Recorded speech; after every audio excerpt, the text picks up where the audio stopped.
Thank you very much. It's great to be here. So my talk will be more applied this time, and I'm going to talk more about the problems than the solutions, because we're still working on those problems. So before I give my talk, I'd like to thank a few people. This is really started with my former student, Jun Chen, did a PhD in this area. He's doing a postdoc at Harvard, and a current postdoc and PhD students working on various problems in this area. And also my collaborators in microbiology, Rick Bushman, and GI department, Jim Lewis and Gary Wu. So microbiome essentially is human microbiome essentially talk about the totality of all the microbes. And it can be regarded as an extended human genome. And the reason they are important because they include many cells, bacterial cells. There's billions of different bacterial cells in human. And usually when we talk about microbiome, there are bacteria, archaea, fungi, viruses. Majority of the microbiomes are the bacteria. And most of the bacteria sit in human gut. And there are like 3 million genes coded by those bacteria in our human gut microbiome. And also people observe that different body part, you have different composition of those bacteria. And those bacteria can be very important in human health. Important activities, for example, they can assist the metabolism, can help in the synthesis of vitamins, and those bacteria can also interact with immune systems, protection from pathogens. And if you pay attention to the literature in the last 2 or 3 years, there are many publications in Science Nature indicating some association between microbiome and human diseases. And some papers actually indicating certain causal relationship between microbiome composition and the risk of complex human diseases. The most convincing ones are the association between microbiome and obesity. And last year, I think 2 years ago, there was a very convincing science publication indicating the association between microbiome and cardiovascular disease. A couple of weeks ago, there was a publication talk about microbiome and autoimmune disease like type 1 diabetes. So you see more and more papers in scientific publications. So it is important if you have a tool just to look at the human gut to see what are there, how many of them, how they interact with each other, and how the microbiome change in reaction to the, for example, environmental change or clinical changes. And the tool is now available, and that tool is sequencing, next generation sequencing technology, really make everything possible. And usually there are 2 different approaches to study human microbiome. One is the sequencing of a particular gene, a particular target gene. For example, for the bacteria, often people sequence 16S RNA gene. And the reason to pick this marker gene is because this gene code is part of the structure component of the ribosome. So every bacteria should carry this particular gene. And this gene can be used as a molecular clock to identify phylogeny, the phylogenetic relationship among the bacteria. Yes? What is a molecular clock? It's just see how they are evolutionarily related, all those bacteria. So use this gene, the sequence of this particular gene, you can see which 2 bacteria are evolutionarily close together. So you can define phylogenetic tree based on this particular gene. Yeah. And very important, this gene is not really big. It's 1.5 kb, but there are some regions are very variable, and those variable regions can be used to identify the different species, right? Different bacteria species. Usually 16S gene, you cannot identify the bacteria at the species level. Maybe you have to identify them at a higher level, for example, at the general level. And there's a fixed region. Some portion of the genes are constant. And those constant region is useful for amplification, to amplify the DNAs. So this is one approach. It's easier. You just sequence one particular target genes, and you get all those sequence reads. Based on those reads, you want to identify the composition of the of the bacteria, essentially. And an alternative approach, which supposedly to be more powerful approach, is a whole genome sequencing. So basic idea is you have DNA sample from a certain environment, and you isolate the DNA, you just sequence all the DNA, get everything. And so this is called the whole genome shotgun metagenomic approach. And this approach, of course, also provides important information about the genes that the bacteria carries. So not only provide the species information, also provide the information about the function of the gene information. So here, let me just briefly talk about the 16S sequencing. The process is quite a standard process now. So basically, if you have a certain environment you want to study, for example, if you want to study human gut microbiome, you study certain samples. Usually, you use fecal samples or stool samples.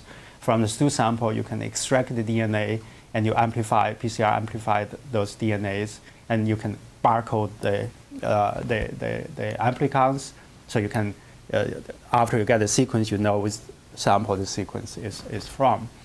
So you barcode them, then you just put all those applicants together, put into the sequencer. For example, people tend to use 544 sequencer because you tend to get relatively longer reads, about 370 base pair long reads. So you get all those millions of reads. And after you get all those reads, what you do certain quality control, then you can assign those sequences to the sample using the barcode information and do certain denoise processing. Eventually, you can align, you can cluster those short sequences into what they call the OTUs. Basically, based on the similarity of the composition of the 4 letters, you can cluster those sequences into some unit for analysis called the OTUs, the operational taxonomic unit. Based on the similarity of the composition of the sequence, usually, for example, at a 97% similarity level, you cluster them into OTUs. And those OTUs, you can also build a phylogenetic tree based on the composition of the sequences called the OTU tree, OTU phylogenetic trees. And you can analyze the data at many different levels. For example, you can just look at the data at the OTU level. You can also group the OTUs into, for example, phylum, class, order, family, genus level. Usually you don't go beyond genus. It's very difficult to go down to the species level because you only sequence one particular gene. So sometimes you analyze data at genus level, sometimes at the phylum level. That's essentially the process of 16S sequencing data. So let me just use this example. This study as an example, just to demonstrate these ideas. So we have a study at Penn study. It's a cross-sectional study of diet and the stool microbiome composition called this combo. And this study is still ongoing. So basically, we got a cross-sectional sample of 98 individuals. Most of them actually are students on campus. And we got collected stool samples from this 98 subject, and we sequenced them. So eventually, we got about close to a million high-quality partial 16S RNA sequencing. And the number of sequencing reads we obtained from sample to sample varies a lot. Some sample, you got about 2,000 reads. Some sample, you got 16,000 reads. So it varies a lot. It's a mean number of reads about 9,000, median about 9,000. Okay, so out of the 900,000 sequencing reads, you can cluster them into OTUs, about 17,000 OTUs at 97% similarity levels. And you can map those OTUs. You can further group those OTUs into genera, so about 119 bacteria genera. In addition, we also obtained the nutrient information based on the food frequency questionnaire. So this is a very commonly used questionnaire to study the diet, to get some information about the diet. It's not 100% accurate, but probably that's the best you can do, is to use FFQ. It's a list of 50-some questions. You could just fill in those questionnaires, and there is a computer system you can score the quantity of different micronutrients. So about 214 micronutrients, we obtain the quantitative measurement of those micronutrients. We also have some demographic information, such as the BMI. So that's the data. So the goal of the study is to assess whether there is some association between diet and the gut microbiome composition. And we also want to study to assess the effect of the microbiome on BMI after adjusting for example, total energy intake, total calorie intake. So this is usually the way you can summarize the data into this type of OTU tables. So that each row is a subject. So it's 98 subjects here, and each column is one of the OTUs. One of the OTUs, you can cluster those OTUs, build a phylogenetic tree based on the composition of the OTUs. So there are different features I want to mention for this type of data. So what I present here is a log2 of the count, how many reads you can map to a particular OTU for a given sample. So one thing is some of the OTUs, they are very common. There are a lot. They are very common, and you observe them in almost all the samples. Some of them are fairly rare. You only observe them in a few samples. For a given sample, usually there are a few OTUs that they dominate everything. Basically, you got lots of reads from a few OTUs. Others are very, very sparse. So this is what we call the OTU table. And usually because for each individual, the total number of the counts are different. So you tend to convert those OTU tables into composition, right? You just normalize the count by the total number of the reads, and you can get the OTU composition. And this is what I call the sparse. It's a sparse and it's a compositional data. The compositional data means sum together, for a given sample, sum over all the OTUs, you get a 1. Okay, so that's usually the data we are facing. So the analysis we did was very simple. So this is a general. So we summarize those OTUs into general. So the rows are different general. Those are the micronutrient, different type of nutrient.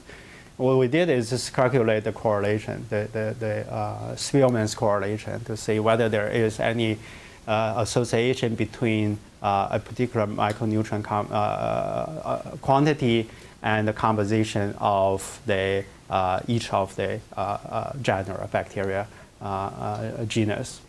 And what you can, this is a heat map, so each dot represents a correlation, basically. And what you can see, basically, you do see some pattern. For example, this part, you see a positive correlation of the Prevotella with carbohydrate, but you see a negative correlation for the bacteria genus, those bacteria genus. So that's the basic message of this paper we published 2011, basically indicating there are some association between the micronutrient, between what people eat and the composition of the bacteria genera. And there's some issue about multiple testing, right? Because you've done lots of testing here, lots of micronutrients. Here you have lots of genera you need to consider. So we did some FDR control, and it has to be a little bit liberal in order to see there are some strong association, between microbiome composition and micronutrient. Later on, we actually did some formal model for this type of data, which I'm going to the paper. So I'm going to have a paper in the Annals of Applied Statistics. I think the next issue, the coming issue, will appear in that paper. I'm not going to talk detail about this model. Basically, we did a sparse Risk multinomial regression model just to try to associate the composition of those bacteria genera with the micronutrient. Basically, more formally model this data instead of just do the pairwise correlation analysis.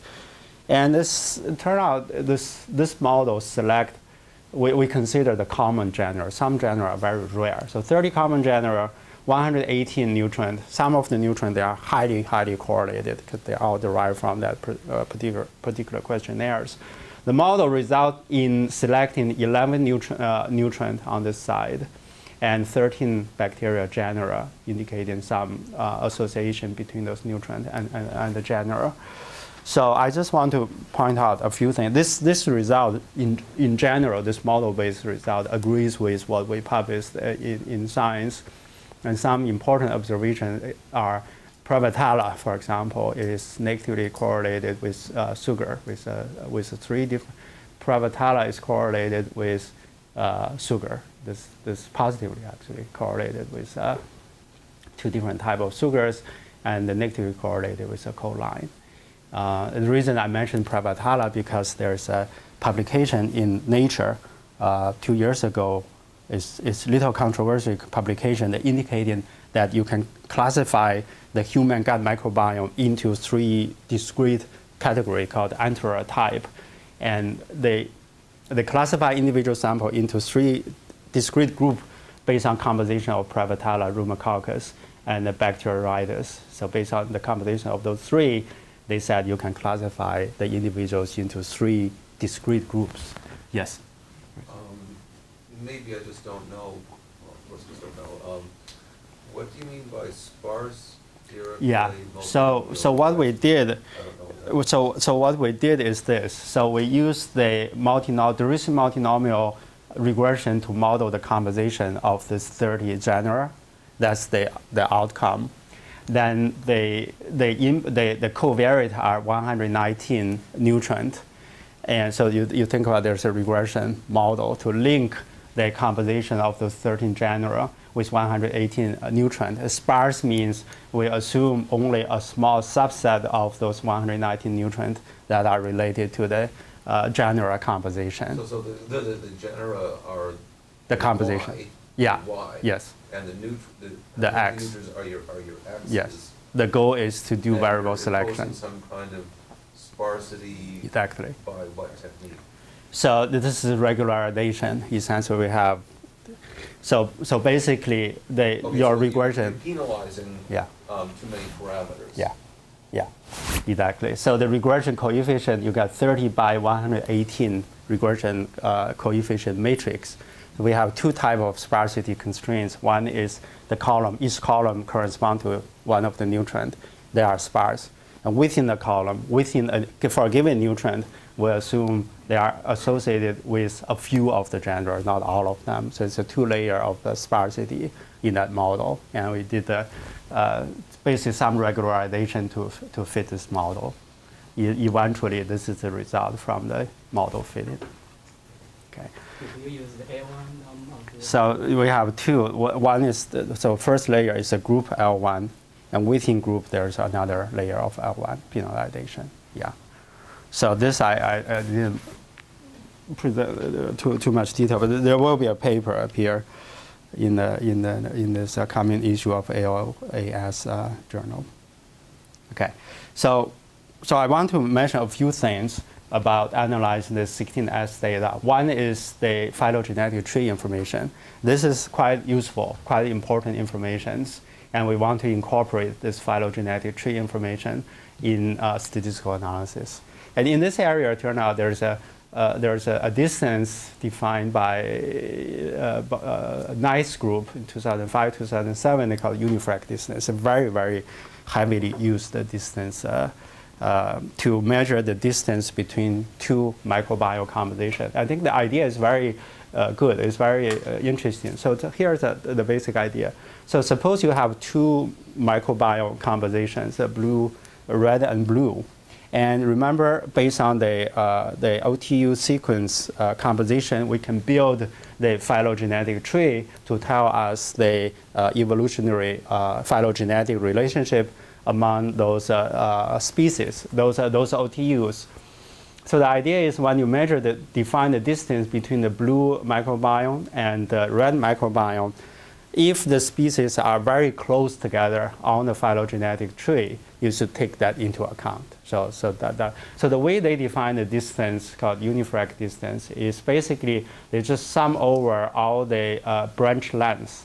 So those are the phylogenetic tree. You look at each of the branch, and you have this branch length, and weighted by the difference in the blue and the red. There are two different ways. One is they call the weighted unifrac. You actually weighted by the composition, the proportion you observed. The other is unweighted unifrac. You just count whether there's particular branch that you only observe in one in one sample, but not another sample. So there are two different ways to define the distance.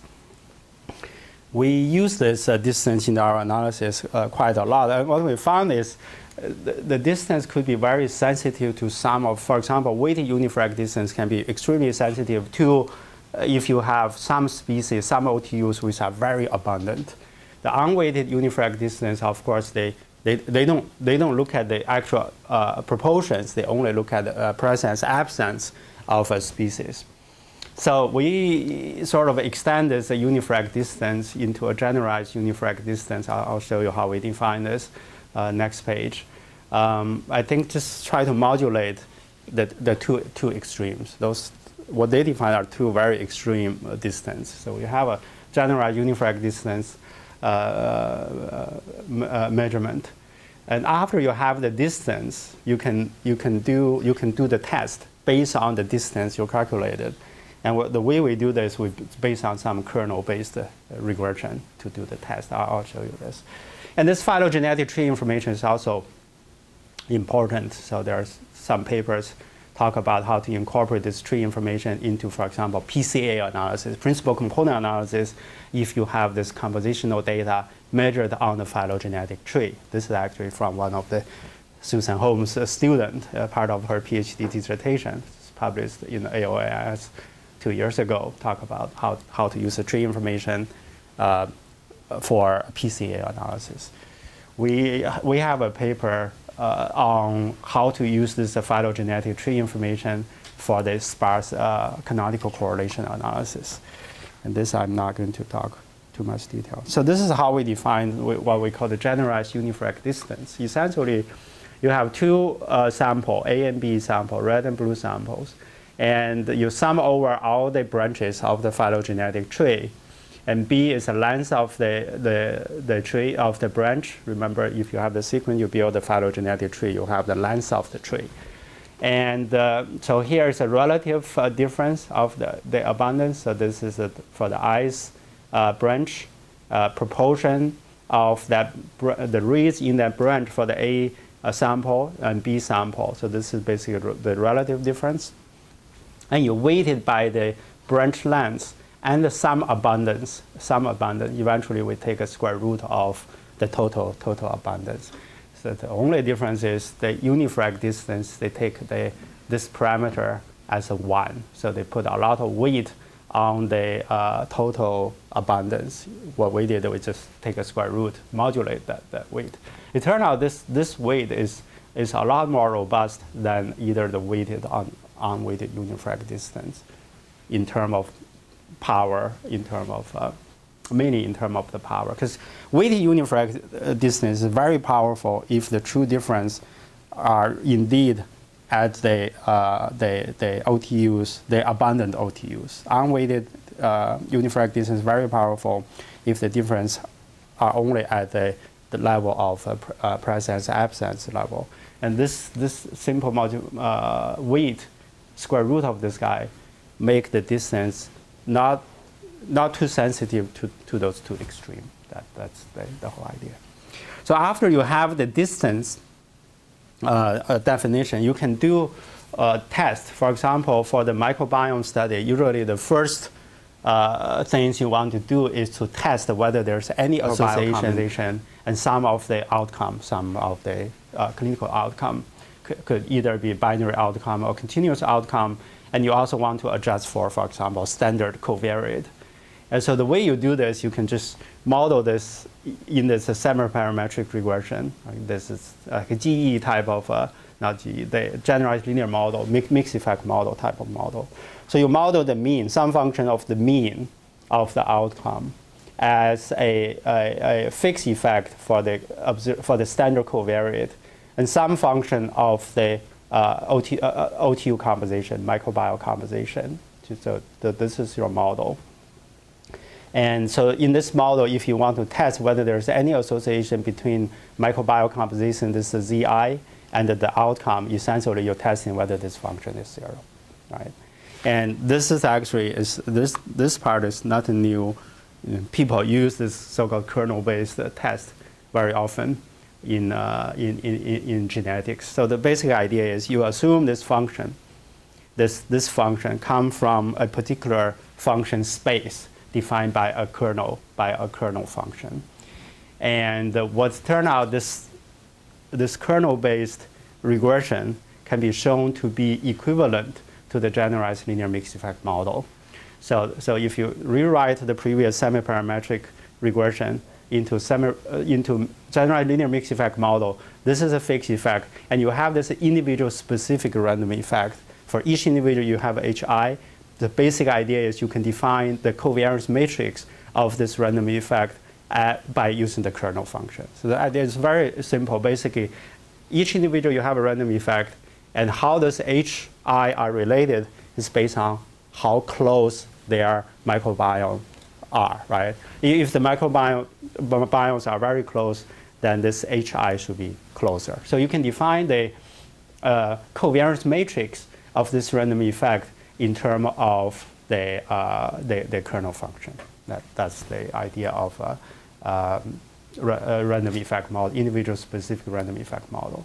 So if you convert it into that, we can basically, you can use the distance, the Unifrac distance, or generalized Unifrac distance, to define a kernel function. From that kernel function, you can define the covariance function among those individuals you are studying.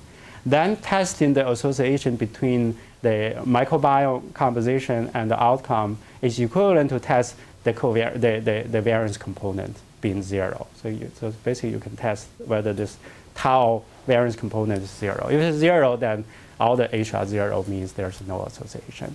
And this can be done by doing the standard score test. So this is what we tend to use now for testing the association. So let me just show you what we can get from this type of test. Back to the combo data. For example, we want to test whether there's any association between BMI and the composition of the microbiome. And we want to adjust for the total energy intake, the total calorie intake, for example.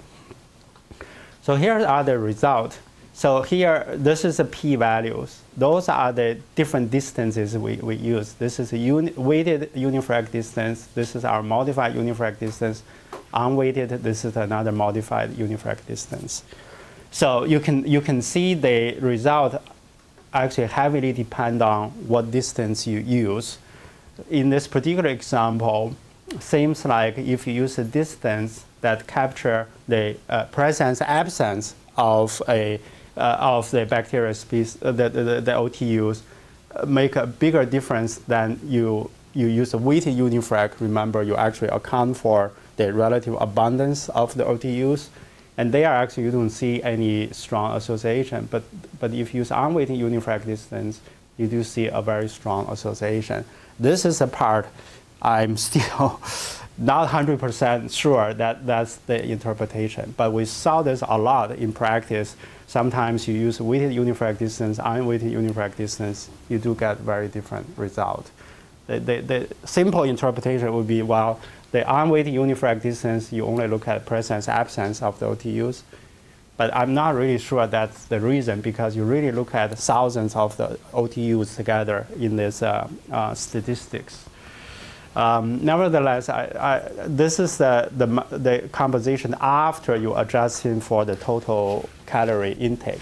So basically it said even after you adjust for how much people eat, you still see a strong association between microbiome composition and the BMI. And this is the fat intake alone. This is an association between the fat intake after you adjusting for the microbiome composition. Obviously, you do see a strong association between that.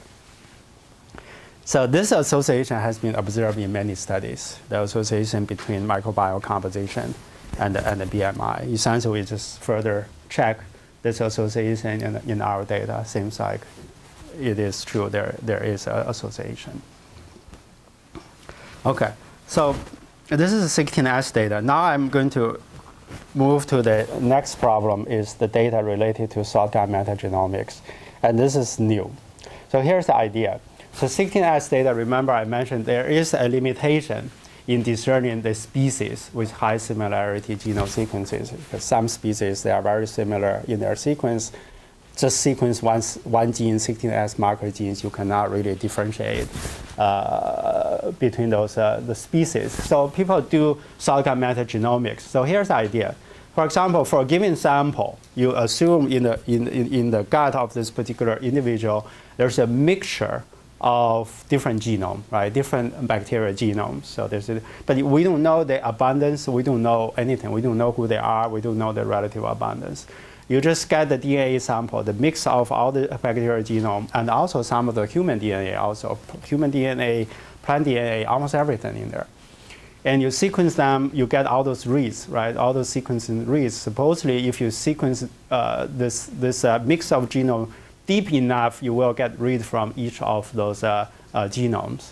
And based on the composition of the reads, the goal is to recover the true composition, right? Based on the reads, you want to know what are the bacteria species are in there, and what are their relative abundance. Remember, there are many, many bacteria we don't know any. We don't even know, right? So there's some of the reads can come from the bacteria that we never heard of, right? It's just a mix of everything.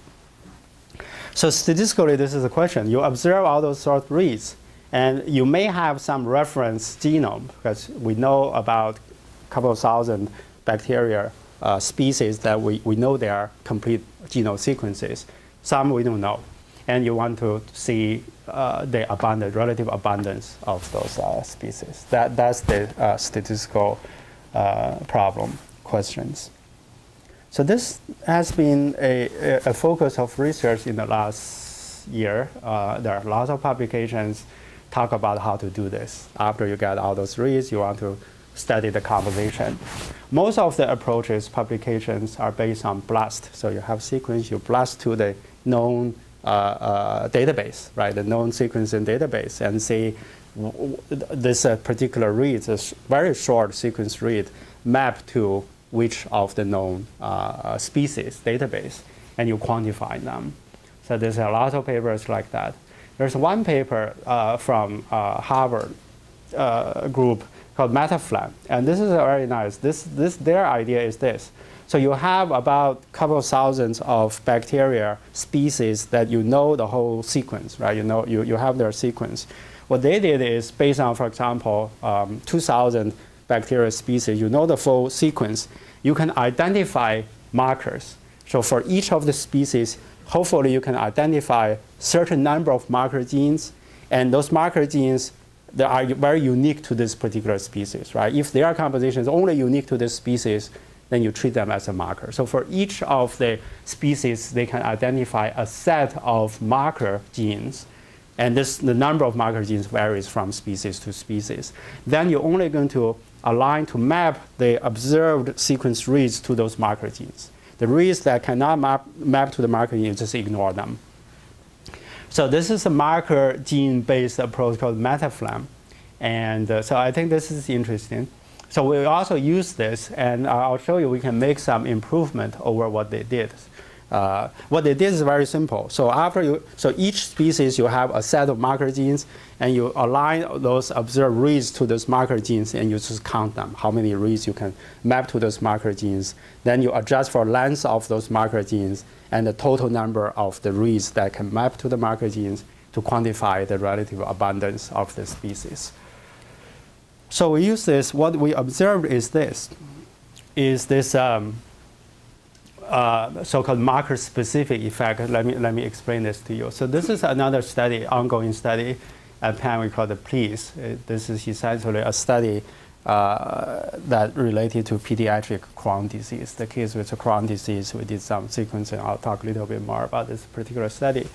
But what we observed is this. For example, for this E. coli, this particular species, the row is a sample. Okay, the row are each of the sample. Columns are those markers. So this is a marker defined by that Metaflam program.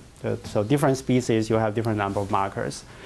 So in ideal case, if everything, the sequence, everything is uniform, you should expect to observe roughly the same number of the count for each marker, right? If everything is uniformly distributed.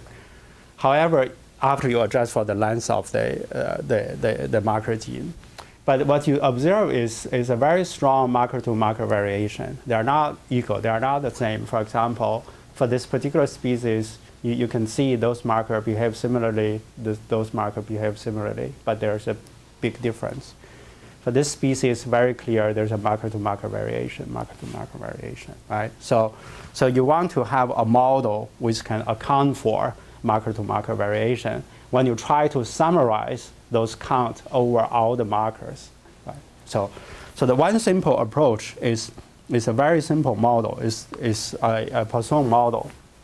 So for example, when we study a particular species, right? So you pick one bacteria species, there are k imperfect markers. And there are many, many reasons that can lead to non-uniform count of the reads across the markers, such as GC content, mappability of those markers can lead to non-unique and some non-uniqueness of those markers. And they claim those markers are chosen to be very specific to a particular species. However, remember the marker, the length they pick could be long, very long marker. The reads you get is shorter, it's smaller, shorter reads. So it's a very likely some of the markers, some of the reads can map to multiple markers across the multiple species. So you want to account for this.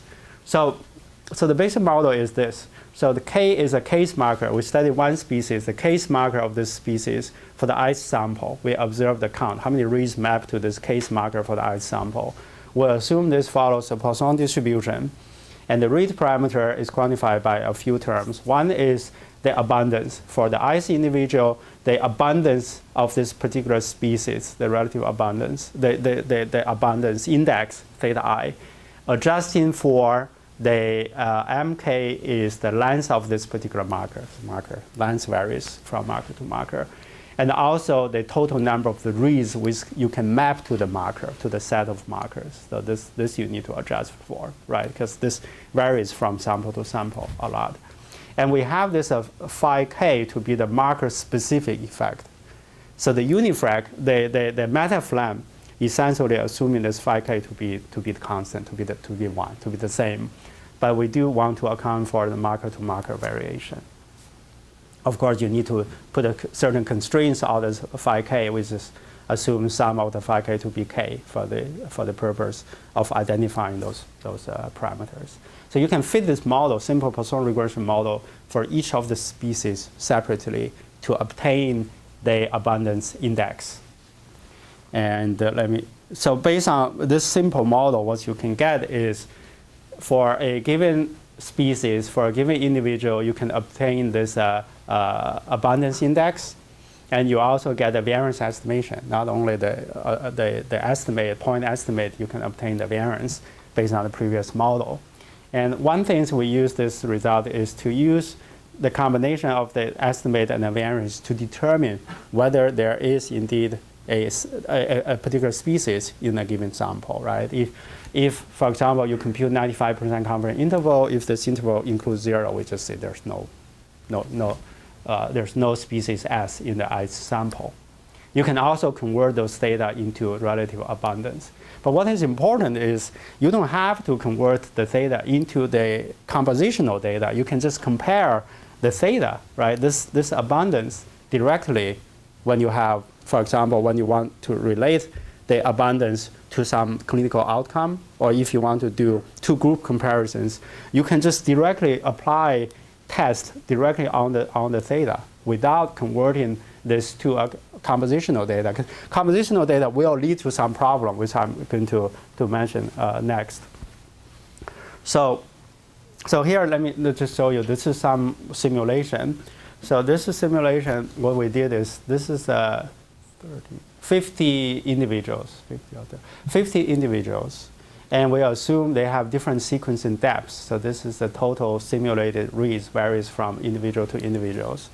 So the first scenario we consider there are 20 species, and one species dominates everything. So this is called a low diversity scenario. One species, the true abundance 62% in each of the sample, and the other 18 species, their abundance are 2%. And we can, because we know the sequence of those 20 species, you just sample the reads. You just sample the reads. There's a program you can simulate the sort reads. And here's the result. You can see this is the estimate, the relative abundance obtained from the MetaFlan program. And what you observe is for the sample with a very high abundance, right, or very high number of reads, your estimate is okay. So this is a true 62%. Your estimate is a little bit over than 62%. But when the number of reads getting smaller, when the sequence is now deep enough, this can get very inflated. The reason is this, is if this is not deep enough, all those rare species, this program is going to call the abundance as 0. So they put all the species, all the reads, when you calculate the relative abundance, everything will go to this particular abundant species. So their estimates go to 100% because they don't estimate the rare ones. This is our model-based approach, that very simple Poisson regression model. You can see our estimate is fairly close to the true value of 62%. And those are the estimate for those rare species, the species with abundance of 2%. Until when the depth, sequencing depth is too low, then we also have this problem. The reason is when sequencing depth is too low, some of the species we never observe any observations, right? We have never observed any reads for those species. So their estimate is 0, and 0, when you convert it to the relative abundance, you're going to inflate those guys, relative abundance species. But still, I think we do a much better job than what they did here. So this is another scenario where the diversity is very high. So basically 5% for each of the 20 species. And this is a MetaFlan estimate. This is our estimate. Again, when you go to the samples with a relatively low sequencing depths, you're going to see all those very inflated estimate because the rare ones they don't estimate. And similarly, for the intermediate scenario, for example, we simulate one species with abundance 20%, 3 species 10%, like this. And in general, we obtain relatively stable estimate of the relative abundance than what you can get from the MetaFlan. Okay. And the reason, one of the main reasons is the marker-to-marker variability. This 5 parameter actually is very, very important. Now you go back to the data. So the PLEASE study, let me just say a little bit about this particular study. So PLEASE study is another ongoing study. Basically, we care about the kids with Crohn's disease, and we give them 2 different therapies. One is anti-TNF, the other is antral therapy. And we measure the microbiome composition throughout the course of the treatment. So from the baseline to 1 for 8 weeks of the treatment, and look at the treatment outcome. And we are interested in whether the change of the microbiome composition is related to the outcome, to the treatment outcome. So briefly, that's the study. So this is so far we got 148 samples total altogether. Those are the depths of the sequencing. Varies a lot from sample to sample, right? So, and here's a 5. So here is a relatively common 98 species across all the samples. And for each of the species, remember each species we have different number of the markers. Each marker we have this marker-specific effect phi, and here's the estimate. And you can see for any given species, the phi varies from marker to marker. There is indeed a marker to marker effect for most of the species we considered, and the median value is about 1. that's because the constraints sum of the phi to be 1, so that the average of the mean is of the phi is 1. So here's the difference of the estimate. So here's a 89 species. Here's a Metafland estimate of the composition of all the samples. Here's our estimate of the composition. In general, they agree with each other well. But some of the samples, you see a different estimate of the relative abundance for those species, those samples. You do see something different. So those are the composition. Those are the theta. Those are the abundance, the species abundance data before we convert it to a proportion. And this is the one that I think now I tend to use for comparison. Let me just, without go to too much details, because the sample size so far is very small. Basically, we compare the responder, non-responder. There are different ways of defining the responder, non-responders, and look at this, whether there's particular species that show difference in abundance between responder and non-responders. But the sample size is really very small. Those are the plot of the QQ plot of the p-values based on so after we get the theta, you just do the log rank test to test the difference on data. In general, you don't see anything actually really deviate from the uniform distribution of the p-values. But some of the sample size is extremely small. It's not very reliable. So I'm not going to make any conclusion from this, because we're still collecting the data. But I think this might be a good idea just to compare the theta directly without converting the data into proportions. So let me just talk a little bit about the next issue is this proportion problem. So it doesn't matter you use 16S sequencing or whole metagenomic sequencing. Eventually, what you get are the composition, right? Usually, you don't look at the absolute count because the total number of the reads varies from sample to sample. So when you convert the data into proportions, you are looking at a compositional data. And the data we have usually is a high dimensional. For example, we can talk about thousands of bacterial species, right? So those are the composition proportions. Some of the proportions has to be 1.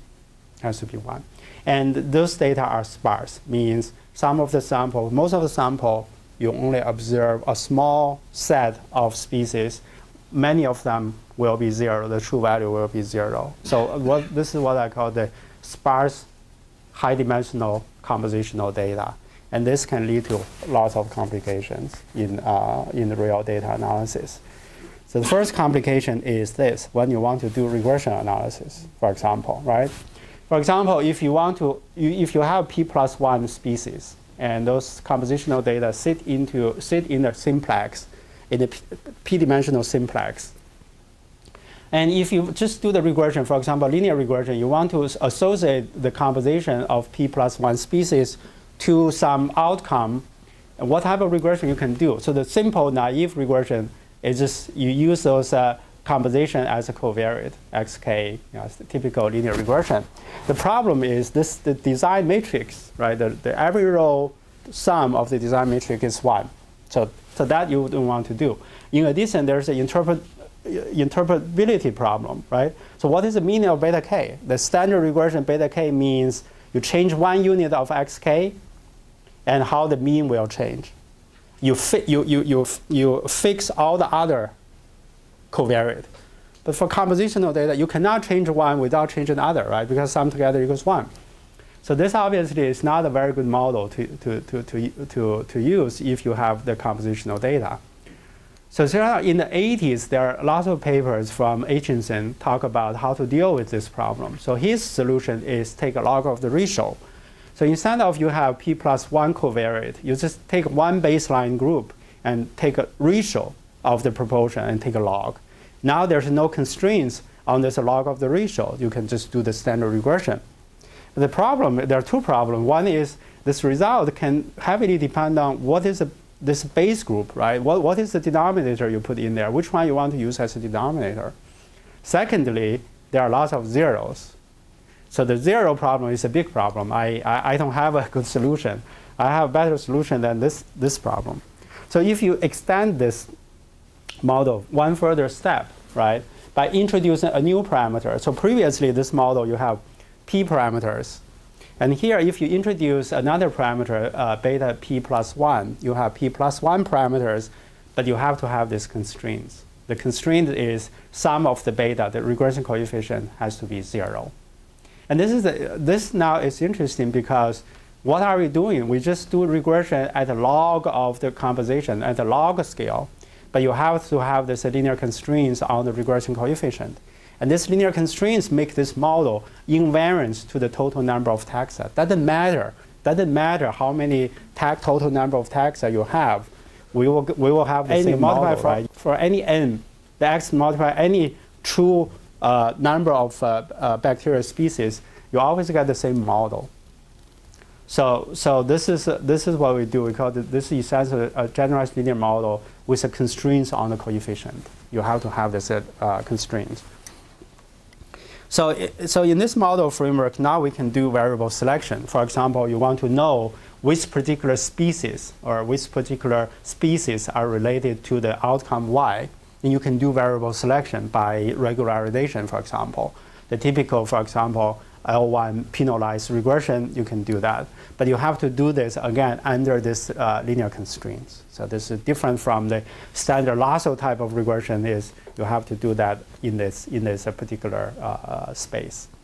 And turn out there's a very nice algorithm called Brickman coordinate descent algorithm. You can implement this to do the optimization. So this is what we can get. Back to the combo data. For example, after you see an association between microbiome and the BMI, you further want to ask which particular bacteria genera which are related to BMI. So that's sort of variable selection problem. So using the previous model, we select 4 bacteria genera that are related to the BMI. And the way we select that, because if you are familiar with regularization procedure, there's a tuning parameters. The result heavily depends on how you choose the tuning parameter, lambda. What we did is we run this procedure 100 times and look at the bootstrap selecting probability. So you just do the bootstrap sample, run this 100 times, and turn out that those are the 4 bacteria species that appears more often in the 100 runs. And those are the 4 probabilities. What is interesting is this.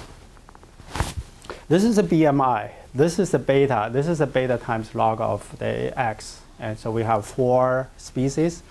And you can just see this clear linear relationship between this beta times log x and the BMI. Right? So this is interesting because you just look at the combination of 4 bacterial genera. Their linear combination can explain some variation of the BMI. And the variation, those 4 species that can explain the BMI is actually bigger than the variation that can explain by the genetic variation, by the genetic variant carried by those individuals. Only 4 of them, 4 species, you can see a good relationship between BMI and the composition. So, and we are now also extending this model to include non-additivity, some potential interactions among the different species, different OTU, different species, bacteria, genera. And this, I'll skip this. I just want to briefly talk about one more problem without a good solution, but I think it's an interesting problem. I want to just talk about what is the statistical issues. So in this area, if you read the publications, a lot of papers, they include something called the Otu Network. Basically, they try to understand how those bacteria genera, for example, are coexisting, how they interact with each other in a given environment. So people tend to call this is called the ecosystem-wide Otu network or association. Basically, they just try to see how different bacteria are coexisting, are dependent with each other. Typically, what they do, they just compute some correlation, like Pearson's correlation, Spearman's correlation of the bacterial composition. There is a problem with that. Remember, I said composition data means sum of those xi has to be 1. So even though there's no association, because the constraints of sum of x to be 1, you will see some artificial association, right? Because one bacteria go up, some bacteria has to go down. So even biologically, there's no dependency because of this. You convert the data into composition, you will see arbitrary association. And this has been demonstrated really well in this Applause computation biology paper last year. Basically, they said you can permute the data. Supposedly, you shouldn't observe any association. But after you permute the data, if you just simply do the Pearson's correlation on the composition, you still see a lot of links, right? Those are obviously false because you permute everything. You permute the sample label. You shouldn't observe any association. Because you convert the data into proportion, you will see this artificial association. So it's not a good idea, although lots of papers, they just do simple. Even this review paper, they just do very simple Pearson correlations, Spearman correlations on those compositional data. Is a big problem. Okay, so the way we do this, again, is back to Aitchison's idea. We want to do neighborhood selection. For example, for the first OTU, we're going to take a log of the ratio, regress the log of the ratio of first OTU on the rest of the OTUs and see which one is related to the relative abundance of the first OTUs. But you want to go further. You want to extend this model into the standard log at the log scale. After you convert this into the log regression at the log of the composition, again, you need a constraints on beta. And this now the constraint, previously the constraint is the sum of beta to be 0. Now the constraint is sum of the beta has to be 1. So this is the 1 point. So you can do regression. You can do variable selection to see which other OTU affect the abundance of the first OTU to do the neighborhood selection problem. But there is an issue. The issue is, in this model, what is the null value? The null value, the null beta is not 0. Means even there's no association, true association, if you convert the data into proportion, the beta is still not 0. The null value is not like a standard regression. You want to see whether there's association, right? You want to test whether beta k is 0. Now it's not. You have to figure out what is the null value you are fitting. You are testing against to. And this null value is turn out you can get this null value. And this null value can be written into this form. This null value now is related to what Aitchison defined as the subcompositional complete independence condition. And I'm not going to say much. Basically said, under the complete independent condition, you can figure out the covariance structure of the log of the ratio. The covariance structure of log of the ratio is given by this particular formula. There's a diagonal matrix times lambda times the unity matrix. And under this covariance matrix assumption, you can figure out the null coefficient. That under the complete null coefficient assumption, those beta are not 0. Those are the beta. You should shrink your beta too. Those are the beta you should test. This is the null value of the beta. It's not 0. So this is the point I want to make.